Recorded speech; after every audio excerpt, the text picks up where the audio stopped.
अमित शाह ने न्यूज 18 से खास बातचीत में बंगाल में 200 सीटें जीतने के साथ बीजेपी की सरकार बनाने का दावा किया। 2017 में नक्सलबाड़ी में शुरुआत की आपने, वहां का सफर और आज आप कहां पे पहुंचे हैं?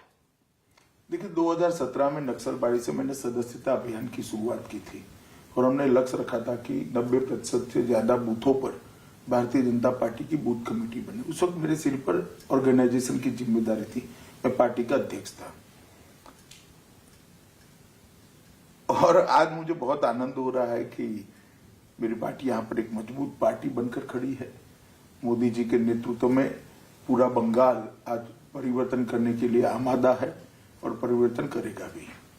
और 17 से 21 का ये जो सफर है, जिसमें बीच में 19 का भी एक पड़ाव आता है और अब 21 का पड़ाव, मुझे लगता है कि हमारे कार्यकर्ताओं ने परिश्रम की पराकाष्ठा की है। मोदी जी की लोकप्रियता बंगाल में कभी मैंने कोई लीडर की जितनी लोकप्रियता न हो इतनी लोकप्रियता देखी है। और बंगाल की जनता को जिस प्रकार से सप्रेस किया गया, इनके साथ जिस तरह से अन्याय किया गया, और बंगाल के एक बहुत बड़े तबके के मन में एक फीलिंग खड़ी हो गई कि हम सेकंड ग्रेड सिटीजन है इस राज्य के अंदर। उनको ये सभी चीजों का जवाब भारतीय जनता पार्टी जो मोदी जी के नेतृत्व में चल रही है उसमें दिखता है। तो मुझे पूरा विश्वास है कि 200 सीटों के साथ यहाँ पर भारतीय जनता पार्टी अगली सरकार बनाने जा रही है। गृहमंत्री अमित शाह ने कहा कि बंगाल का एक बड़ा तबका तुष्टीकरण की राजनीति से नाराज है। दुर्गा विसर्जन पर सियासत पर भी अमित शाह ने ममता बनर्जी को घेरा। बंगाल की जीत 2017 उत्तर प्रदेश से बड़ी जीत होगी। 2017 यूपी में आपने कास्ट कोएलिशन बनाया, एक सोशल कोएलिशन बनाया था।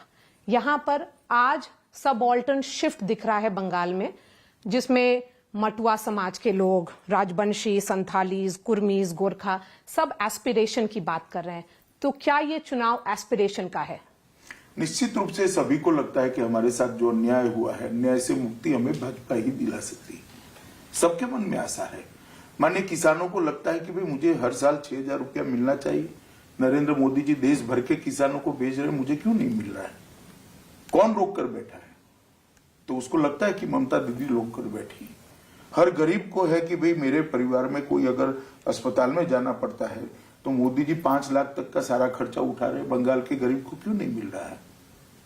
कौन रोक रहा है? तो उसका जवाब उसको लगता है दीदी रोक रही है। तो इस सारे लोगों की जो एक आशा है वो नरेंद्र मोदी और भारतीय जनता पार्टी के साथ बंधी हुई है। और मैं मानता हूं कि बंगाल की जनताओं की आशा की पूर्ति की जिम्मेदारी भी भारतीय जनता पार्टी की है। हमें यहाँ अच्छा परफॉर्म भी करना पड़ेगा और हम करेंगे भी, मुझे विश्वास है। परंतु यहाँ पर एक बहुत बड़ा तबका ऐसा भी है जो तुष्टीकरण से भी नाराज है कि भाई मुझे दुर्गा विसर्जन करना है तो हाईकोर्ट में क्यों जाना पड़े? मेरी स्कूल में सरस्वती पूजा क्यों न हो? मैं क्यों बंगाली मीडियम में नहीं पढ़ सकता? ये सारे सवाल इनके मन में है और उनको लगता है कहीं ना कहीं हमें इग्नोर किया जा रहा है वोट बैंक की पॉलिटिक्स के कारण। और वो सारे लोग वोट बैंक की पॉलिटिक्स से त्राही है। सारे लोग चुनावी और राजनीतिक हिंसा से भी परेशान है। सारे लोग घुसपैठ से परेशान है। और बहुत बड़ा तबका जो सीएए से नागरिकता प्राप्त करने वाला है उसको भी लगता है कि हमारी नागरिकता के आड़े रोड़ा कौन है। तो उसमें भी जवाब स्पष्ट रूप से आता है कि तुष्टीकरण के कारण बंगाल सरकार और बंगाल की मुख्यमंत्री हमारी नागरिकता का विरोध कर रही है। ये सारी चीजों को कुल मिलाकर एक आशाबंदी है। तो इस दृष्टि से आपकी बात सही है कि अन्याय के खिलाफ उनको रक्षा कौन दे सकता है, अन्याय से कौन बचा सकता है, ये आशा नरेंद्र मोदी जी और भारतीय जनता पार्टी से बनी है। अमित शाह जी, आपने अपने भाषण में बार बार ये दोहराया कि ममता बनर्जी नंदीग्राम से हार रही हैं। क्या सिंगल मोस्ट इंपॉर्टेंट फैक्टर होगा? एंटी इनकम्बेंसी, कट मनी या politics of polarisation? Politics of polarisation. तुष्टीकरण से बंगाल की जनता जबरदस्त नाराज है, घुसपैठ से जबरदस्त खफा है और सीएए का तुष्टीकरण के कारण आप अप्लाई नहीं करती हो, इससे इसका जो लाभार्थी वर्ग है वो भी बहुत गुस्से में। ये तीनों चीजें एक मुश्त होकर एक फीलिंग बनती है कि we are second grade citizen in Bengal. और मुझे लगता है कि पूरे बंगाल में ये है कि भाई हमारी क्या प्रायोरिटी नहीं है? हमारा संविधान तो ये नहीं कहता है। और हर जगह आप जाकर देखिए, ना रोड के ठिकाने हैं, ना लाइट है, ना घरों में पीने का पानी पहुंचा है, ना शिक्षा की व्यवस्था पूरी चरमराई हुई है, हेल्थ का पूरा खाका बिखर गया है। विकास की दृष्टि से भी कुछ नहीं हुआ है। और ममता जी को जो मैंडेट मिला था, ये 3 दशक के कम्युनिस्टों के विफल शासन के अगेंस्ट मैंडेट मिला था कि आप इसको सुधारिए।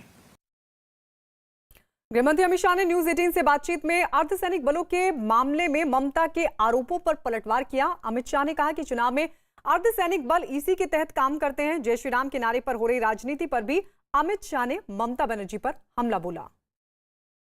ममता बनर्जी ये बोलती हैं कि होम मिनिस्टर अमित शाह ने बंगाल में एक पर्सनल उनका बैटल है, तो शायद पूरे जो पैरामिलिट्री फोर्सेस हैं वो आपके इन्फ्लुएंस में काम कर रही हैं।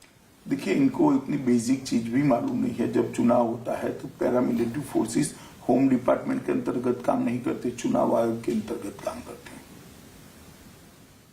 और मुझे तो कई बार तरस आता है कि इतनी बेसिक चीज भी उनको मालूम नहीं। कोई पैरामिलिट्री फोर्स का जवान अभी गृह मंत्रालय का ऑर्डर नहीं लेता है। जो पुलिस ऑब्जर्वर रखे हैं, चीफ इलेक्शन ऑफिसर है और इलेक्शन कमीशन है, इनके कमांड एंड कंट्रोल में वो लोग काम कर रहे हैं। ना हम उनकी डिप्लॉयमेंट की डिजाइन तय कर सकते हैं, ना हम उनके काम करने का तरीका तय कर सकते हैं। प्रस्तावित सर्कुलर है जो 2011 में ममता जी के काम में आया था कम्युनिस्टों के सामने, एज इट इज वही सर्कुलर आज ममता जी इसका विरोध कर रही है। जय श्री राम जो स्लोगन है, हमने काफी सुना आज चुनाव में, आपने बार बार नारे लगाए, तो क्या ये स्लोगन अब स्लोगन ऑफ रेजिस्टेंस बनता जा रहा है? देखिए, मैं मानता हूं जय श्री राम का नारा बंगाल में अन्याय के खिलाफ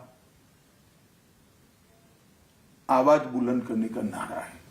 चाहे वो अन्याय गरीब किसान को हुआ हो, चाहे वो अन्याय अम्फान के पीड़ितों को हुआ हो, बुलबुल के पीड़ितों को हुआ हो, या कोई मछुआरे को हुआ हो, या सीए रोकने के कारण किसी को नागरिकता न मिली उसको हुआ है, या घुसपैठियों के कारण किसी की रोजगारी छीनी उसको हुआ हो। ये सारी चीजों का एक प्रतीकात्मक नारा बना है जय श्री राम। इसको आप रिलीजियस नारा मत समझिए। किसी को दुर्गा पूजा नहीं हो रही है, इससे हर्ट हुआ है। किसी को सरस्वती पूजा स्कूल में बंद कराने के सर्कुलर हुए, इससे हर्ट हुआ है। ये सारे लोगों ने एक नारा बनाया है जय श्री राम, और जनता ने बनाया है। भारतीय जनता पार्टी का नारा नहीं है।